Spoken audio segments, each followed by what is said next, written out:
할렐루야, 주님을 찬양합니다. 여러분 축복합니다. 옆에 분 좀 축복해 주세요. 예. 집사님, 주님의 이름으로 축복합니다. 사랑하는 아들아 축복한다. 어머니 축복합니다.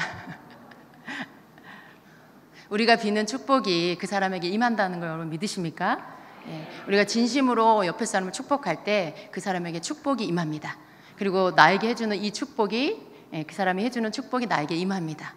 여러분, 우리가 그래서 이렇게 이런 것들을 할 때 정말 주님의 마음으로 이렇게 옆에 사람을 이렇게 축복해 주어야 합니다. 얼마나 좋습니까? 내가 해주는 한마디가 이 사람에게 축복이 임한다. 이왕이면 여러분이 그 사람의 필요를 따라 선포해 주세요. 뭐 재정에 문제가 있다면 축복합니다. 재정의 문이 열릴지어다. 예수 이름으로 이렇게 해주고, 또 장가갈지어다. 결혼할지어다. 시집갈지어다. 시집갈지. 우리 자매님들 섭섭하면 안 되니까. 사실은 제가 자매님들 사랑합니다. 기도하고 있어요. 자매님들 결혼할지어다 제가 선포해 줄게요. 그렇게 해주시고, 그렇게 또 아이를 기다리는 가정에 자녀가 있을지어다, 태의 문이 열릴지어다 이렇게 선포해 주시고, 그렇게 여러분 적극적으로 서로가 서로를 축복해 주시기를 바랍니다. 주님은 우리를 사랑하시고 우리를 통해 주님의 사랑이 흘러가기를 원하세요. 우리를 통해 축복이 더 흘러가기를 원하십니다.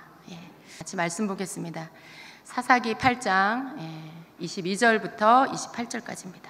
사사기 8장 22절부터 28절까지 저하고 함께 교독하겠습니다. 그때에 이스라엘 사람들이 기드온에게 이르되 당신이 우리를 미디안의 손에서 구원하셨으니 당신과 당신의 아들과 당신의 손자가 우리를 다스리소서 하는지라.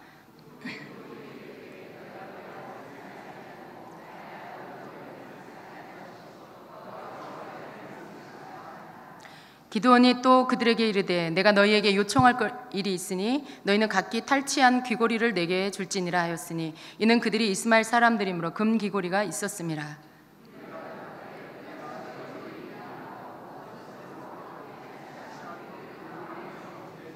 기드온이 요청한 금 귀고리의 무게가 금 1700세겔이요 그 외에 또 초승달 장식들과 폐물과 미디안 왕들이 입었던 자색 의복과 또 그 외에 그들의 낙타목에 둘렀던 사슬이 있었더라.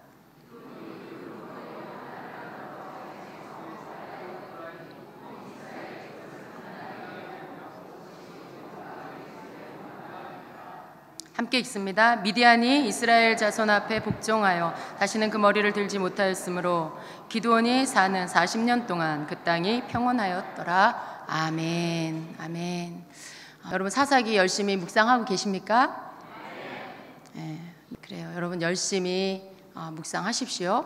오늘 우리가 함께 보는 이 말씀은요, 지금 하고 있는 사사기의 본문인데요.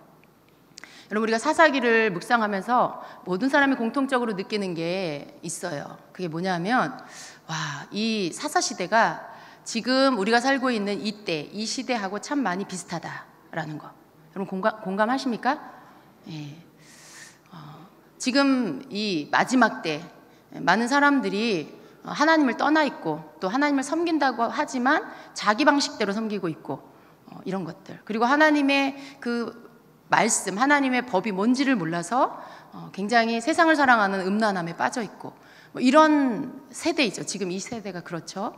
그런데 지금 우리가 묵상하고 있는 이 사사기도 그런 시대 상황입니다.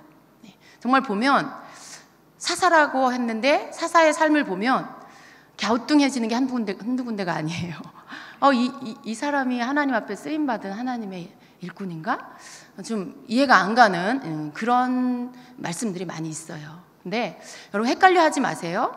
사사기의 주제가 사람들이 그 시대에 왕이 없으므로 자기 소견에 옳은 대로 행했더라라는 이 말씀이 사사기의 주제예요.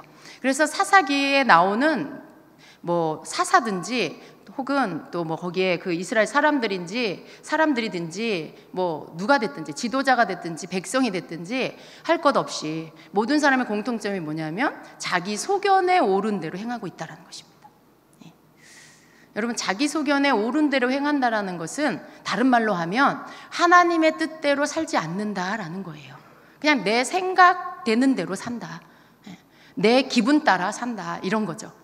그것이 얼마나 하나님을 대적하는 것인지, 그것이 사사기의 말씀을 통해서 드러나는 것입니다.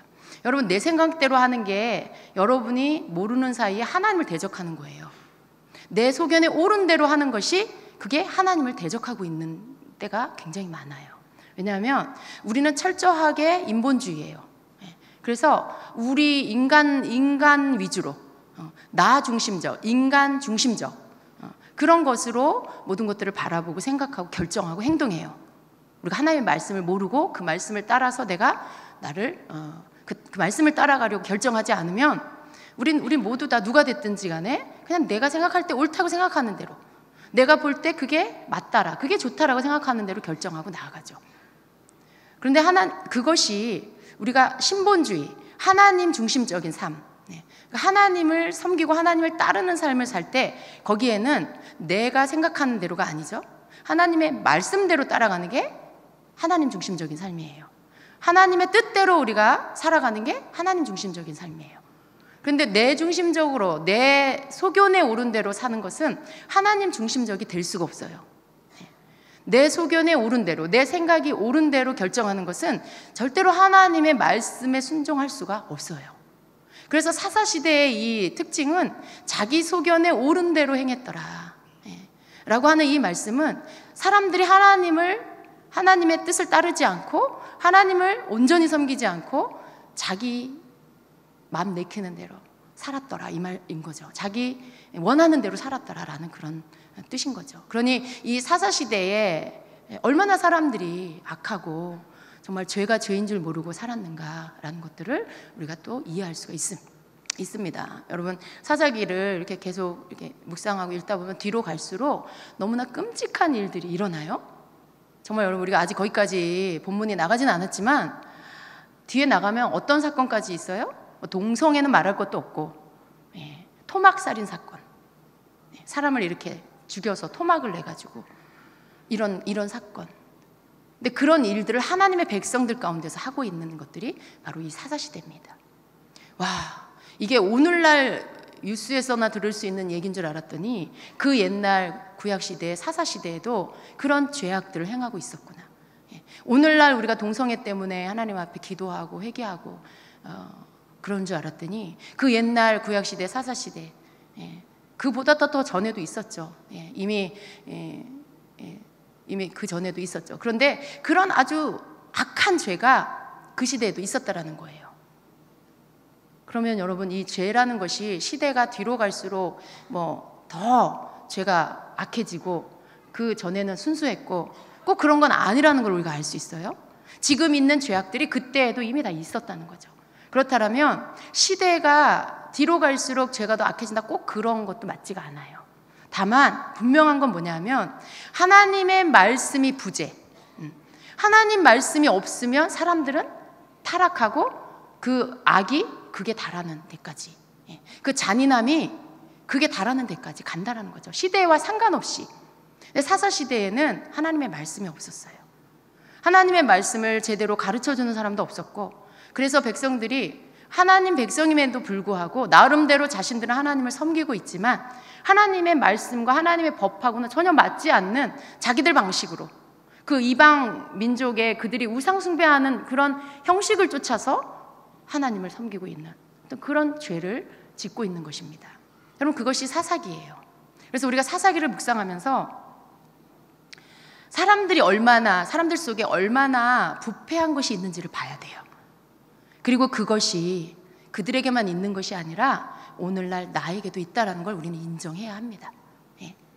우리가 그 사사시대에 그들을 말씀을 보면서 그들이 정말 이런 음란한 죄를 짓고 우상숭배를 하고 이렇게 막 탐심이 있었구나, 막 이런 것들, 그런 걸 우리가 보게 돼요. 그런데 그걸 보면서 하나님께서 사사기를 통해서 우리에게 원하시는 것은 그 말씀을 우리가 비추어 나를 보면서 오늘 내 안에 그러한 인간에 가지고 있는, 인간 속에 있을 수 있는 그런 죄악의 더러운 것들이 나에게도 있구나.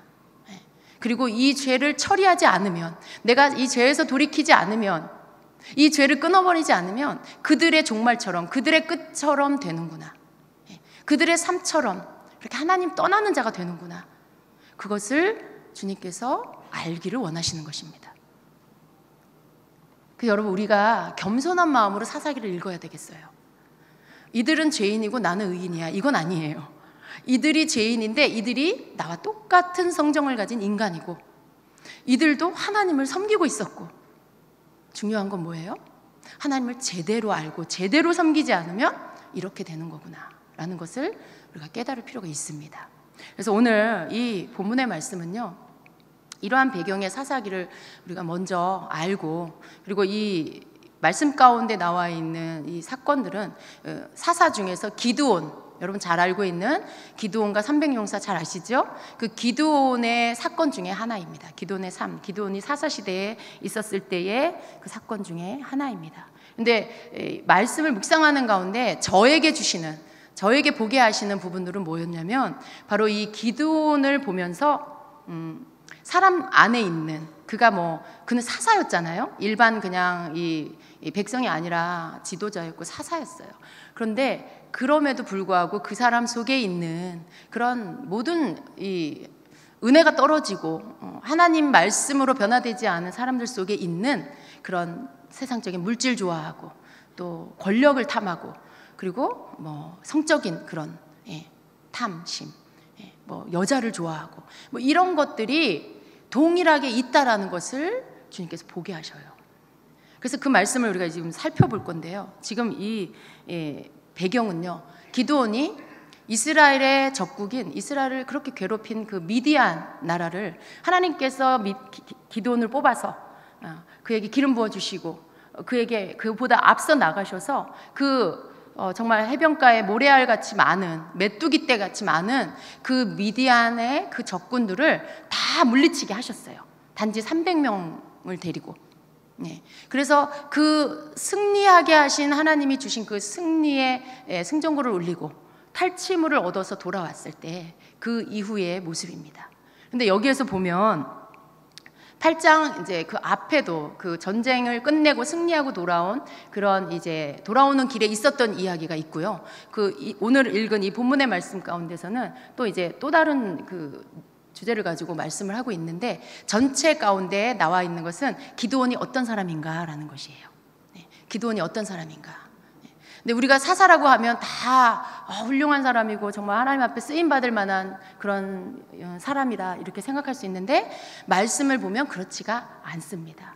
기드온은요, 이 말씀에도 보면은 지금 미디안을 다 쳐부수고 돌아왔을 때 오랫동안 미디안의 식민지로 살고 있던 이 이스라엘 사람들은 이제 자기들이 해방된 것이 너무나 기뻤어요. 그래서 그 용사 기드온에게 이제부터 당신이 우리를 다스려 주세요. 그리고 당신이 다스린 다음에 당신의 아들이 다스려주고, 당신의 아들이 다 다스린 다음에는 당신의 손자가 다스려주세요. 막 이렇게 부탁을 하는 거예요. 여러분, 이 말은 뭐냐면, 당신은 우리의 영웅입니다. 또 당신은, 기드온 당신은 우리의 왕이 되어주십시오, 이 말인 거죠. 그래서 대대 자자손손 우리를 계속해서 당신 집안이 우리를 다스려주세요 라고 하는 거예요. 굉장한 신앙이 이 안에 들어있어요. 여러분, 이들이 지금 하나님이 이끄시는 전쟁 가운데서 승리하고 돌아왔어요. 그런데 이들의 말에는 하나님이 하셨습니다, 하나님이 이기게 하셨습니다, 하나님이 우리를 대신해서 싸우셨습니다, 이런 말이 전혀 없어요. 단지 자신들의 그 앞에 나가서 싸워준 그 기드온을 높이고, 기드온을 전적으로 의지하고 기드온에게 모든 영광을 이렇게 막 쏟아 부어주는 어떤 그런 모습이라는 것을 우리가 알 수 있어요. 근데 그 말 끝에 지금 이 모습을 보면 그 당시에 이스라엘 그 사람들의 신앙 상태를 알 수가 있어요. 그죠? 이들은 하나님 중심이 아니라 어찌하든지 자기 먹고 사는 거, 어찌하든지 자기들이 고통 안 받고 생존해서 사는 거, 오직 그것이 삶의 목표예요. 근데 그렇게 만들어준 기드온이 너무 고맙고, 기드온만 바라보고 기드온만 의지해요. 살아야 되겠다, 지금 이거예요. 여러분, 이들 속에 지금 모습 속에는 어떤 영적인 것들이 보이지 않아요. 그냥 육적인 먹고 사는 일에 그것만 만족해서 사는 지금 그러한 영적 수준입니다. 굉장히 이렇게 어린 수준인 거죠. 그래서 지금 이 말씀 한마디 속에도 그 당시 이스라엘 사람들의 영적 상태, 수준, 이런 것들을 볼 수가 있죠. 근데 그들에게 대답해주는 이 기드온의 대답은요, 참 그럴듯해요. 맞는 말이에요. 옳은 대답을 해줬어요. 뭐라고 대답합니까? 23절에 기드온이 그들에게 이르되 내가 너희를 다스리지 아니하겠고 나의 아들도 너희를 다스리지 아니할 것이요 여호와께서 너희를 다스리리라. 이렇게 얘기해줘요. 참 아멘이지요, 여러분. 참 대답을 잘했어요, 기드온이. 물론 이 마음도 기드온 안에 있었겠죠. 내가 너희를 다스리는 게 아니라, 내 아들도 너희를 다스리는 게 아니라 하나님이 너희들을 다스린다라고 하는 옳은 대답을 했어요. 그런데 저는 이 말씀을 묵상하면서 그 다음 구절이 참 이렇게 갸우뚱한 거예요. 그 말을 하고 나서 바로 뭐라고 하냐면 24절에 기드온이 또 그들에게 이르되 내가 너희에게 요청할 일이 있으니 너희는 각기 탈취한 귀고리를 내게 줄지니라 하였으니 이는 그들이 이스마엘 사람들이므로 금귀고리가 있었습니다. 그러니까 지금 기드온이 너희들을 다스리는 건 내가 아니야, 하나님이 너희들을 다스려, 이렇게 얘기해 줬어요. 그리고 나서 바로 이어서 뭐라고 하냐면 근데 내가 너희들한테 요청할 게 있는데 너희들 그 전쟁 나가서 얻은 그 탈취한 금부치, 금귀고리 그거 좀 나 다 줘. 그러는 거예요, 지금 여러분. 여러분, 이게 앞에 23절의 말씀과 24절의 말씀이 이어지고 있는데 이 기드온이 여러분이 좀 이 두 모습이 여러분 이해가 됩니까? 이해가 안 되죠. 이해가 안 되는 게 정상이에요. 여러분 중에 누군가가 이해가 된다면 그분은 조금 다시 점검을 해봐야 됩니다.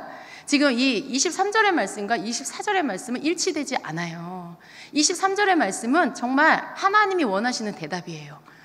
내가 너희들을 다스리는 게 아니야, 내 아들도 너희들을 다스리는 게 아니야, 너희들은 하나님이 다스리는 거다, 하나님 의지하고 살아, 이거죠. 근데 바로 이어서 그 기드온이 하는 말은 그런데 내가 너희들한테 부탁할 게 있는데 너희들 전쟁 가운데서 취한 그 금귀고리 다 나한테 갖고 와, 라고 하는 거예요. 여러분, 이 기드온이 영적인 사람이라면 이런 말을 안 했을 것 같아요, 저는. 기드온이 정말 하나님에 대해서 충분히 알고 하나님의 뜻을 충분히 아는 자라면 어떤 이러한 그 일반 사람들이 쉽게 가질 수 있는 마음, 물질에 대한 어떤 마음, 돈에 대한 마음, 이런 것들을 그렇게 쉽게 사람들한테 이렇게 막 드러내놓고 이건 갈취잖아요. 가지고 와, 나한테 줘. 그런 거잖아요.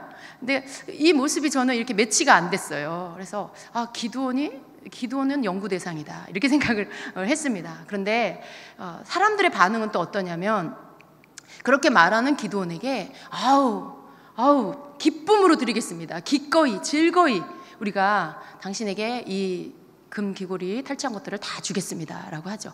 그래서 그것을 이제 겉옷을 누군가가 펼쳐놓고는 거기에 자기들이 탈취해 온 것들, 얻은 것들을 다 거기다 이제 던져서 모읍니다. 그런데 그것만 모으는 것뿐만 아니라 또 뭐래요? 또 여기 보니까 장식품들하고 폐물하고, 이 폐물은 이제 다른 성경에 이제 목걸이라고 이렇게 되어 있어요. 그리고 또 그 미디안 왕들이 입었던 그 자색 옷, 이 자색 옷은 왕권을 상징합니다. 근데 왕들이 입었던 그 자색 옷, 그런 것들 또 그 낙타목에 걸었던 그런 장식품, 사슬들, 이런 것들을 다 이제 기드온에게 주려고 다 이제 거기에 모은 거죠. 근데 그것들을 기드온이 다 취했어요. 여러분, 저는 이 대목을 보면서 기드온 안에는 물질에 대한 물질을 굉장히 좋아하는 마음이 있었구나라는 것들을 보게 됐어요. 기드온이 금귀고리를 받았을 때 이게 무게가 얼마큼이 되냐면 지금 이게 1700세길이라고 이렇게 나와 있는데 이것을 키로수로 하면 약 21.38kg예요. 그러면 20kg 쌀, 여러분 생각할 수 있죠? 그 무게가 여러분 20kg 쌀 이렇게 들었을 때 그 무게보다 조금 더 나가는 거예요. 굉장한 무게예요. 금 귀고리를 모아서 그 정도의 무게가 될 정도면 어마어마한 거죠. 그래서 그렇게 많이 모여진 어떤 그 금을 가지고 그것을 기드온이 취합니다. 그리고 그것을 가지고 기드온은 에봇을 만들어요. 에봇이 뭔지 아시죠? 에봇은 대제사장이 입는 옷이에요. 하나님을 섬길 때, 예배할 때, 제사할 때 입는 옷이에요. 그런데 그 옷을 하나님께서 이렇게 주실 때, 만들라고 하실 때 그것은 그냥 세상에서 사람들이 생각할 때 가장 값어치 있는 거야. 금이 제일 좋아. 보석이 제일 좋아. 라고 해서 그걸로 만들어라. 이렇게 한 게 아니에요. 하나님은요, 하나님 성전에 쓰여지는 모든 이 성구들, 그리고 이 모든 기구들, 그리고 제사장이 입는 옷들까지 다 하나님께서 지시하셨어요. 어떻게 만들어라, 무슨 재료로 만들어라, 또 모양은 어떻게 하고 어떻게 해라. 이렇게 다 하나님 알려주셨어요. 그 식양대로 만들어야 했어요. 근데 그 가운데 하나가 제사장이 입는 에봇이죠. 대제사장이 입는 에봇인데, 그 에봇을 지금 기드온은 그 전쟁에서 가지고 온 탈취물, 사실은 그것은 하나님의 성전의 곳간에 다 넣어야 하는 것들이에요. 하나님 말씀대로라면. 근데 그것을 자기가 취하여서 자기 임의대로 그것을 가지고 금 에봇을 만듭니다. 왜 그랬을까요? 지금 기드온은요, 하나님의 말씀이 제대로 없는 상태예요. 자기가 생각할 때 하나님 앞에 뭔가 하나님을 섬기는 일에 잘하고 싶은데, 그러면 이 금을 가지고 에봇을 만들면 좋겠다, 이렇게 생각을 한 거죠. 그래서 그걸 가지고 인간의 눈에 볼 때 값어치 있고 귀하고 좋은 거다라고 생각되어지는 그 금을 가지고 에봇을 만듭니다. 그리고 그 에봇을 자기가 머무는 자기가 사는, 아마 자기네 뭐 집이거나 이렇게 거처였겠죠. 거기에다가 그 에봇을 가져다 둡니다. 여러분, 지금 기드온이 하고 있는 이 일은요, 하나님 앞에 받아들여질 수 없는 일이에요. 하나님의 말씀을 지금 어기고 있어요. 하나님께서 만들라고 하신 그런 그러한 재료, 금실, 은실, 자색, 홍색, 뭐 그런 실을 청색실 이렇게 해가지고 꼬아서 그걸 어떤 모양으로 만들어라, 이렇게 하나님이 그걸 알려주신 거죠. 근데 지금 전혀 맞지 않는 거예요. 그리고 그것은 성전에 있어야 돼요. 대제사장만 입을 수 있는 옷이에요. 근데 지금 그것을 재료도 맞지 않는 데다가 또 자기 집에다 두는 이러한 어떤 잘못된 모습을 기드온은 보이고 있습니다. 근데 말씀해 보니까 이것이 나중에 이 이스라엘 백성들에게, 사람들에게, 이들이 그 에봇을 가지고 음란하게 그것을 따랐다, 섬겼다라고 되어 있어요. 26절에 기드온이 요청한 금 귀고리의 무게가 1700세겔이요. 그 외에 또 토승달 장식물과 폐물과 미디안 왕들이 입었던 자색 의복과 또 그 외에 그들의 낙타목이 둘렀던 사슬이 있었더라. 기드온이 그 금으로 에봇 하나를 만들어 자기의 성읍 오브라에 두었더니 온 이스라엘이 그것을 음란하게 위함으로 그것이 기드온과 그의 집에 올무가 되니라. 이렇게 말씀해요. 지금 기드온은 굉장히 좋은 생각으로, 자기 나름대로 하나님을 섬긴다라는 생각으로 그 귀한 금으로 에봇을 만들었어요. 그리고 그것을 고이고이 잘 오셔갖고 자기 집에다 둔 거죠. 그런데 지금 이 일로 인해서 나중에 어떻게 되냐면, 이스라엘 사람들이 지금 예배를 드리러 실로에 가서, 성전이 있는 곳에 가서 예배를 드려야 되는데, 그것을 가지 않고 자기들이 좋아하는 자기들의 왕, 자기들의 영웅 기드온의 집에 있는 그 에봇 앞에 가서 하나님의 에봇이 있는 그곳으로 가서 하나님의 뜻을 물으려고 기드온의 집으로 갑니다. 여러분, 이 에봇은요, 대제사장이 이 에봇을 입고 이 위에 그 우림과 둠빔을 이렇게 착용하고 하나님의 뜻을 물을 때 사용하는 거예요. 근데 이들이 지금 하나님의 뜻을 물을 때 무슨 일을 하고 있냐면, 기드온 집에 있는 금 에봇 앞으로 가는 거예요. 지금 하나님의 뜻을 물으러 성전으로 가야 되는데, 대제사장, 주의 종에게 가야 되는데, 지금 이들은 하나님의 뜻을 물으러 기드온에게로, 그리고 그 금 에봇 앞으로 가고 있는 모습입니다. 이들의 모습이 그래, 뭐 목사님 뭐 어때요? 그들이 어쨌거나 하나님을 향한 거 아닌가요? 그게 하나님을 찾기 위해서 그런 거 아닌가요? 라고 이렇게 생각할 수 있어요. 그러나 여러분, 이 부분에 있어서 우리가 명확하게 하지 않으면 오늘날 종교다원주의, 모든 종교에 구원이 있다라고 말하는 거, 부처를 믿어도 결국은 가서 하나님 만나는 거 아닙니까? 뭐 이슬람을 믿어도 결국은 하나님 만나는 거, 이런 말을 하죠. 그러니까 모든 종교에 구원이 있다. 구원의 길이 여러 개가 있다. 그러나 그 산으로 올라가는 길은 여러 개지만 끝까지 올라가 정상에서는 다 만나는 거다. 이렇게 말하는 게 종교다원주의죠. 여러분, 지금 이러한 일들에 대해서 이들이 생각하는 방식으로 이렇게 하나님을 섬기는 게 맞다라고 하면 지금 이 논리하고 똑같은 거예요. 종교다원주의에서 말하고 있는 구원론하고 다를 게 없는 것이죠. 지금 사사시대에 이 사람들은요, 하나님이 지시하시고 하나님이 가르쳐 주신 법도와 그 규례대로 하나님을 섬기고 하나님 앞에 예배하는 것이 아니라 자기들 생각대로, 자기들이 편한 대로, 마음대로, 자기들 마음 끌리는 대로 지금 하나님을 섬긴다고 하고 있는 거예요. 지금 이들이 왜 이게 나중에 음란하게 이들이 하나님 앞에 우상숭배의 죄가 되었냐면, 이들은 하나님의 뜻을 묻는다고 갔지만 결국은 보이는 금 에봇 앞에 숭배하는, 그것을 섬기는, 그것 자체를 섬기는 우상숭배에 빠져버렸어요. 여러분, 그게 하나님입니까? 아니지요. 그 금 에봇은 하나님이 아니에요. 그것은 그냥 제사장들이 하나님 섬길 때 입는 옷일 뿐이에요. 근데 그것을 이렇게 만들어 놓고는 나중에 어떻게 해요? 그것이 하나님이 돼버렸어요. 마치 아론이, 모세가 없을 때 그 백성들이 막 아론에게 요구할 때, 아론에게 막 뭐 자기들 모세가 없어졌으니까 우리 앞에 지도자를, 우리 앞에 신을 세워달라 막 그럴 때 금부치를 모아가지고 그것을 금송아지를 만들었죠. 그리고 뭐라 그랬어요? 이것이 너희를 인도하는 하나님이다 그랬어요. 그랑 똑같은 거예요. 지금 이 금을 모아가지고 에봇을 만들어 놓고 그것을 하나님을 섬긴다고 섬기지만 사실은 그것이 하나님이 아니고 그것 자체를 섬기는, 죄를 지금 범하고 있는 것입니다. 지금 하나님의 말씀이 없는 이 시대의 사람들은요, 자기 방식대로 하나님을 섬겨요. 여러분, 하나님의 말씀이 여러분에게 바르게 들어있지 않으면, 서지 않으면 오늘날도 똑같아요. 사람들은 자기 방식대로 하나님을 섬겨요. 어떤 분은 그래요. 아유, 교회 안 가고 그냥 집에서 그냥 예배 드려도 되잖아요. 그냥 집에서 나 혼자 예배 드려도 되잖아요. 이렇게 얘기해요. 그러니까 여러분, 그건 굉장히 위험한 일입니다. 그러니까 하나님의 말씀대로 우리가 따라간다라는 것은 정도를 걷는 거예요. 바른 길.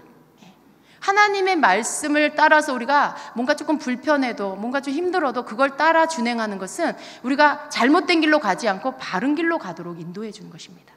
근데 이 사사시대에는 하나님의 말씀을 제대로 가르쳐주고 그것을 전해주는 자가 없고 그 말씀대로 행하는 이런 자가 없다 보니까 이들은 그냥 자기들 생각이 옳은 대로, 어디서 이만큼 들은 만큼, 저기서 들은 만큼, 알고 있는 만큼 자기 방식대로 하나님을 지금 섬기고 있는 것입니다. 그래서 이들은 결국은 어떻게 돼요? 우상숭배의 죄에 빠지고 그것이 나중에 기드온의 그 집안의 올무가 되었다라고 말씀을 해요. 기드온을 조금 더 봅니다. 기드온은 지금 아까 뭐예요? 물질에 대한 어떤 마음이 좀 있는 것을 볼 수 있었어요. 그는 백성들이 준 어떤 그런 여러 가지 폐물과 또 장식품, 그리고 이런 왕이 입었던 의복들, 이것들을 기드온이 취했습니다. 그리고 기드온이 그것을 왕 의복을 자기가 입었겠지요. 왕이 입었던 그 자색 의복을 입고 그는 어땠을까요? 이미 백성들은 자신을 영웅으로, 왕으로 지금 생각하고 있어요. 그 기드온 마음 안에 너희들은 하나님이 다스리는 거야라고 말은 했지만 그 마음에 은근히 그 어떤 왕의 그 누리려고 하는, 왕으로서의 그 자리를 좀 이렇게 그 대접을 받으려고 하는 그 마음이 없었을까요? 있었을 거예요. 그리고 그 사람들은 당연히 기드온을 섬겼을 것이고요. 또 그 왕의 자색 옷을 입고 기드온은 그 마음으로 자기가 왕의 대접을 받고 왕의 어떤 행세를, 그 왕의 마음을 가졌을 것입니다. 이거는 성경에 안 나와요. 제가 이제 이렇게 묵상을 하면서 이렇게 바라본 거예요. 그런데 그것을 봤을 때 기드온 안에는 돈을 좋아하는, 물질을 좋아하는 마음도 있고 또 어떤 권력을, 높은 위치에 앉는, 높은 자리에 앉는, 그런 대접을 받는 자리에 앉는 그 자리에 있는 것들도 즐기고 좋아했다라는 것을 알 수가 있어요. 여러분, 제가 기드온에 대해서 이렇게 나쁘게 말하려고 하는 게 아니에요. 단지 우리가 하나님께서 말씀을 통해서 우리에게 믿음의 사람들, 옛 사람들을 통해서 우리에게 비춰주시는 모습을 통해서 우리가 알 것을 알아야 한다라는 그런 뜻입니다. 기드온이 물론 전쟁에 나가서 승리하고 좋은 어떤 하나님 앞에 쓰임을 받았지만, 그러나 그가 하나님의 말씀을 제대로 알지 않음으로 인해서 그 속에 있는 인간적인 이런 욕심들, 돈을 좋아하고 권력을 좋아하고, 그리고 또 그 뒤에 가면 무슨 이야기가 나오냐면 기드온의 아내들, 자식들 얘기가 나와요. 기드온은 아내가 많았고 그 자식들이 몇 명이라고요? 70명이었더라 그래요.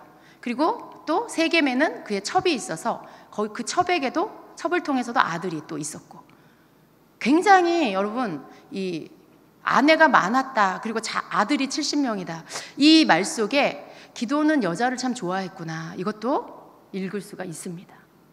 그렇지 않습니까, 여러분? 예. 그 기드온은 이런 어떤 돈, 권력, 여자 뭐 이런 부분들에 대해서 다 좋아하는 마음을 가지고 있었어요.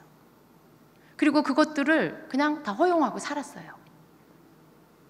그 사람들은, 그보다 더 어린 사람들은 그냥 그런 기드온을 또 섬기고 사는 이런 시대, 그런 시대였습니다. 여러분, 이 8장 속에 기드온의 어떤 성품들이 이렇게 나오죠. 그렇게 어떤 세상적인 것들을 좋아하는 마음이 그 안에 숨어 있었고요. 그리고 또 이 8장 앞쪽에 보면 이 성품적인 부분들이 또 나오는데, 그가 전쟁에 나갔을 때 그 형제 같은 이스라엘 사람들이죠. 자기가 전쟁을 치를 때 힘든 어떤 지치는 상황에서 좀 뭔가 이렇게 먹을 것을 주기를 바랬는데, 전쟁터 가까운 곳에 있는 그러한 형제 그 지파에게 먹을 것을 주길 원했는데 도와주지 않았어요. 주지 않았어요. 그래서 그것 때문에 기드온 마음 가운데 복수심, 내가 반드시 갚아줄 거야 하는 이런 어떤 마음을 품습니다. 그래서 나중에 전쟁을 이기고 돌아올 때 어떻게 합니까? 자기들을 도와주지 않은 그런 숫곳 사람들하고 분우엘 사람들에게 보복을 해요. 그것도 아주 잔인한 방법으로. 여러분, 여기 보면은 그 들가시와 찔레로 그들을 징벌했다, 이렇게 돼 있어요. 그 가시가 돋아져 있는 찔레, 그리고 가시가 이렇게 나와 있는 그 나뭇가지를 가지고 어떻게 했다는 거예요? 고문을 했다는 거죠. 고통을 주어서 그들을 죽게 했다는 거예요. 굉장히 잔인해요. 기드온 안에는 잔인함이 있어요. 그리고 또 그 분우엘 그 성읍에 사는 사람들 망대를 다 무너뜨려 가지고 거기에 다 사람들이 죽게 만드는. 근데 사실 그들이 기드온을 도와주지 않은 이러한 섭섭한 모습이 있지, 섭섭해할 만한 게 있긴 하지만, 그러나 결국 그들이 누구예요? 사실은 자기 형제예요. 자기 형제예요. 적이 아니라. 근데 그는 그 형제를 향해서 아주 잔인한 마음, 복수하는 마음, 보복하는 마음, 이 냉정한 마음을 가지고 있었어요. 그 안에, 성품 안에, 기드온 성품 안에 그런 것들이 있었다라는 것이죠. 그리고 또 그 적군의 왕, 생포한 왕에 대해서는 또 어떤 태도를 갖습니까? 사실은 하나님은요, 적들에 대해서는, 이방 나라에 대해서는 다 진멸하라고 하셨어요. 다 살려놓지 말고 다 진멸해라 그랬어요. 그런데 그 적의 왕들을 살려서 그들하고 대화를 해요. 내가 너희들이 내 형제를 죽이지 않았으면 나도 너희들을 죽이지 않았을 거야. 어떤 여지를 남기는 거죠. 그러니까 자기가 생각할 때 내 정으로 내 형제를 너희가 죽이지 않았으면 나도 너희를 죽이지 않았을 거야. 이거 뭐예요? 인간적인 정의예요. 근데 그런 것을 가지고 할 수도 있었어요. 그러나 결국은 죽였지만 그러나 그럴 수도 있었다라는 거. 그게 그 기드온 마음 안에 있었다라는 거예요. 어떤 인간적인 그런 자기 기분에 따라서, 자기가 생각하는 거에 따라서 죽일 수도 있고 안 죽일 수도 있는. 그게 아니죠. 하나님이 죽이라고 했으면, 멸하라고 했으면 다 멸해야 돼요. 근데 기드온은 자기 마음대로 이렇게도 저렇게도 할 수 있다라는 것을 말씀 가운데 보여주고 있어요. 그 안에 잔인성이 있고 냉정함이 있고, 또 자기가 임의로 하나님 말씀대로 하지 않고 결정해버리는 이런 것들이 있고, 이게 이제 기드온 안에 있는 것들이에요. 여러분, 그런데 우리가 이것을 통해서 이 시대에 하나님께서 이 시대적인 어떤 사람들의 모습도 보게 하세요. 이 시대적인 믿는 자건 믿지 않는 자건 오늘날 이 시대를 살아가는 모든 사람들 속에는 굉장히 사사시대의 사람들과 닮아 있다라는 거. 그래서 우리가 이러한 어떤 죄성, 우리 속에 습관처럼 몸에 배어있는 이러한 죄성들이 우리가 하나님의 말씀을 알지 못하면 불쑥불쑥 튀어나와서 우리를 죄짓게 만들고 있다는 것을 우리가 알 필요가 있고요. 그래서 그것들을 우리가 끊어버려야 한다는 거, 이거 우리가 깨달아야 합니다. 그리고 또 한 가지는요, 기드온이 이러한 어떤 이 말씀 가운데 드러나고 있는 이 사람이 가지고 있는 그런 욕심들, 세상적인 정욕들, 그리고 성품적인 단점들, 이런 것들이 기드온 안에 있었는데, 특별히 기드온이 살아있는 동안에 이게 그렇게 큰 문제가 되지는 않았어요. 그러나 이것이 세대를 넘어서 그 아들의 세대로 갔을 때에 그 아비멜렉이라는 그 첩의 아들, 그렇죠? 기드온의 아들인데 그 아들의 기사가 9장에 뒤이어서 나옵니다. 근데 거기에서는 이 아비멜렉이 어떤 사람인지가 쫙 나와요. 그 아비멜렉은 굉장히 잔인한 사람, 그리고 권력에 눈이 먼, 자기가 반드시 왕이 돼야 하는 그런 사람. 지금 기드온에게 드러나 있었던 이러한 어떤 정욕적인 것들, 그게 비춰졌어요. 기드온이 살아있는 동안에 조금씩 이렇게 비춰졌어요. 돈도, 물질도 좋아하고 권력도 은근히 즐기고 좋아하고 또 여자도 좋아하고, 이런 어떤 그런 정욕적인 것들이 그 사람 안에 있었던 것들을 있었는데, 이게 다음 세대로 넘어가니까, 그 자녀 세대로 넘어가니까 어떻게 돼요? 기드온은 그냥 그렇게 살다가 죽었어요. 네, 그 상태로. 근데 그것이 끊어지지 않은 상태에서 다음 세대, 자녀 세대로 넘어갔을 때는 정말 끔찍하고 아주 강력한 것으로 그 삶에서 드러나기 시작합니다. 이 아비멜렉이요, 왕이 되고 싶어서 자기 엄마는 다르지만 한 아버지잖아요. 그 한 아버지 안에서 자란 그 아들, 그 형제들 70명이에요. 근데 그들을 막내 한 명만 빼고 다 죽여버립니다. 죽여버리는 이유가 뭐냐면 그들이 왕이 될까봐, 자기가 왕이 되려고 자기 형제를 다 죽여버려요. 그것도 어떻게 죽이냐면 바위에 한 사람씩 쳐서 죽이는 거예요. 얼마나 끔찍합니까, 여러분? 얼마나 잔인해요. 그런 어떤 잔인함, 기드온에게 조금 비쳐 보였던 그것이 죄가 끊어지지 않고 대를 이어서 자녀 세대로 갔을 때 그것은 아주 끔찍한 잔인성으로 드러납니다. 그래서 그렇게 살인을 하고 자기 권력을 탐하여 왕이 되기 원하여서 그 권력의 욕심 때문에 그 잔인함을 가지고 자기 형제들을 죽여버리는 이런 일들을 해요.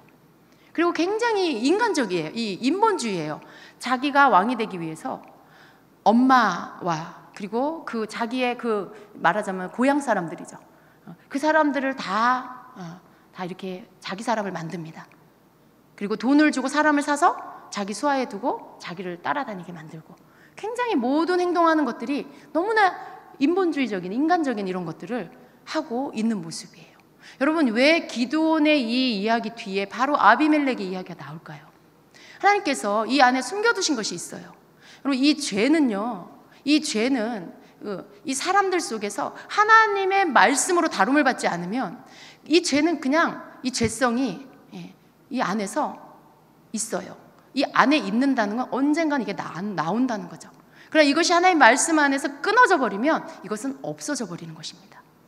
근데 기드온은 고치지 않았어요. 자기 삶을 고쳐서 돌이켜서 어떤 그러한 말씀이 안 나와요. 그냥 그렇게 탐심 가운데, 욕심 가운데, 정욕 가운데서 그냥 살다가 죽었는데, 그 아버지가 죽고 그 다음 대를 이어가는 그 아들이 아버지가 가지고 있었던 그 끔찍한 죄성을, 정말 비교도 할 수 없는 강력한 세력의 그 죄성을 가지고 자기가 막 이제 그 힘을 발휘하기 시작합니다.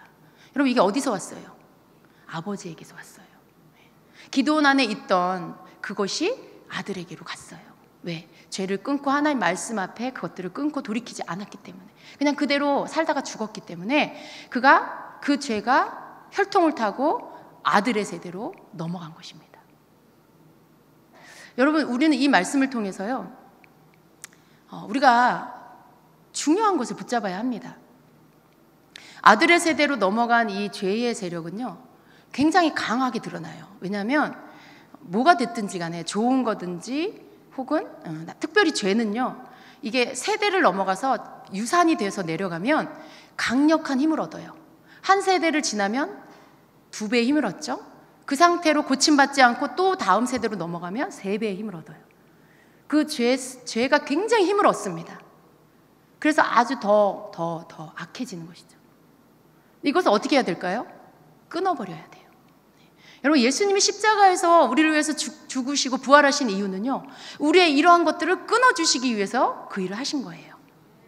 여러분, 우리가 주님 안에서 먼저 해야 될 것은 예수님 안에서 이러한 모든 것들이 끊어져, 내가 믿을 때 이것이 끊어졌다는 걸 믿는 거예요. 그것을 내 삶에 가지고 와서 적용시키는 거예요. 그리고 여러분 속에서 어떤 그 습관으로 남아있는, 그런 기질 속에, 성품 속에, 습관 속에 남아있는 이러한 죄성들이 드러날 때마다 여러분 그것을 다시 십자가에 쳐서 못 박아 선포하며 그것들이 이제 내게서 완전히 다 떠나, 이 습관에서부터 다 끊어져 나갈지어다. 여러분 이런 것들을 우리가 해야 하는 것입니다. 왜냐하면 믿는 상태에서 이것을 할 때 이것이 효력이 있는 거예요. 이미 예수님이 끊어주신 것을 내가 가지고 와서 내 믿음 안에서 적용시키는 것이죠. 근데 우리가 이것을 하고 죄를 끊어버려야 합니다. 그냥 허용해 두면 여러분 안에 있는 그 죄성이 자녀에게들로 가요. 여러분 자녀에게 가요. 여러분 자녀에게 여러분에 있는 안 좋은 것들 가는 거 원하십니까? 원치 않죠. 그것을 원하는 부모는 아무도 없어요. 악한 부모도 그것을 원하지 않아요.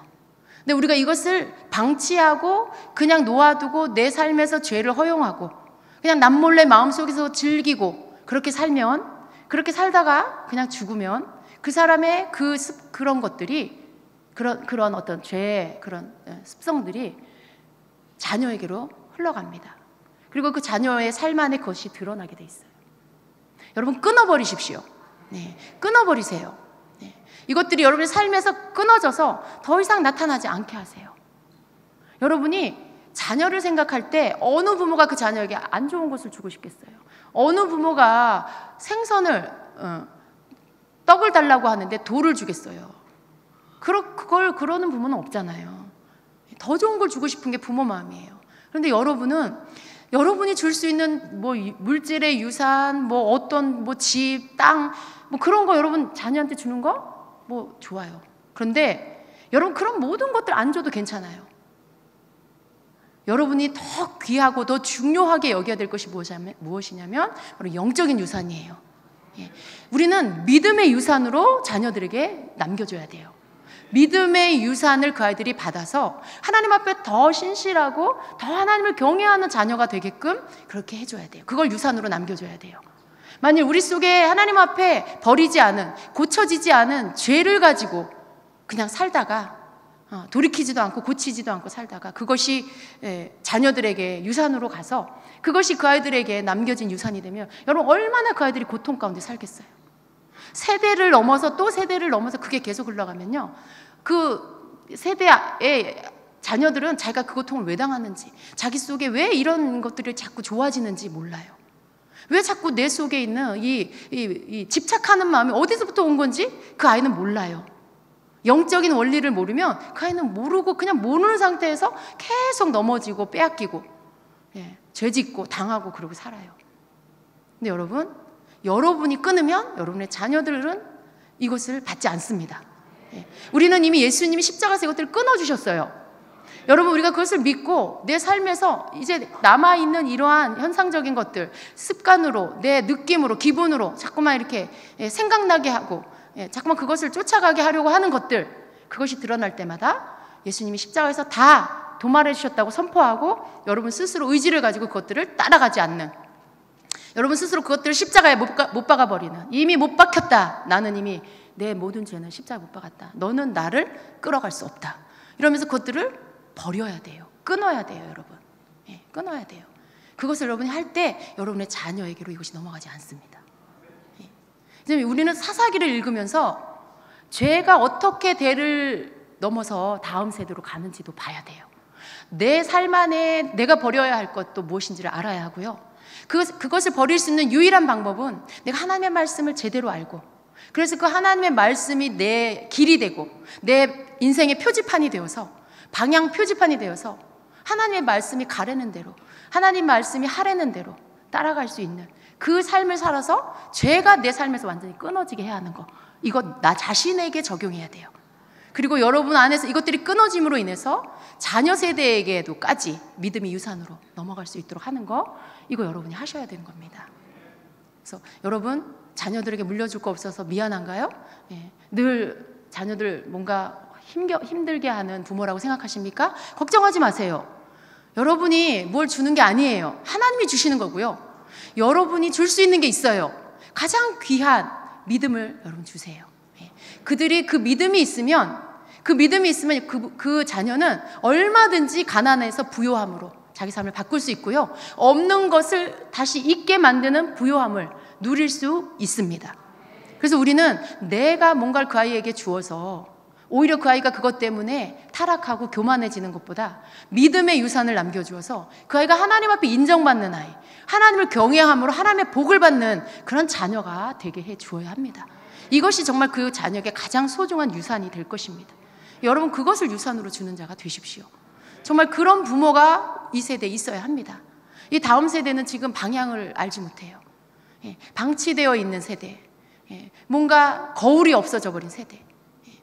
부모가 거울이 돼야 되는데 거울이 희미해져 버리니까 애들이 뭐가 옳은지를 몰라요. 뭘 본받아야 될지, 뭘 따라서 해야 할지를 모르는 그런 시대입니다. 여러분, 아이들에게 본이 되십시오. 여러분의 자녀들에게 믿음의 본이 되십시오. 그리고 그 아이들에게 훈련해 주십시오. 가르쳐 주세요. 말씀을 가르쳐 주시고 예배를 가르쳐 주시고 기도를 가르쳐 주세요. 여러분이 여러분이 이제 생을 마감하고 없을 때에도 여전히 그들이 하나님을 예배할 수 있도록, 여전히 그들이 하나님의 말씀을 사랑하고 준행할 수 있도록, 기도할 수 있도록 여러분이 그러한 모든 것들을 지금 할 수 있는 이때의 자녀들에게 교육시켜주고 알려주셔야 합니다. 이것이 부모가 해야 될 몫이에요. 이것이 부모가 자녀에게 남겨줘야 할 유산입니다.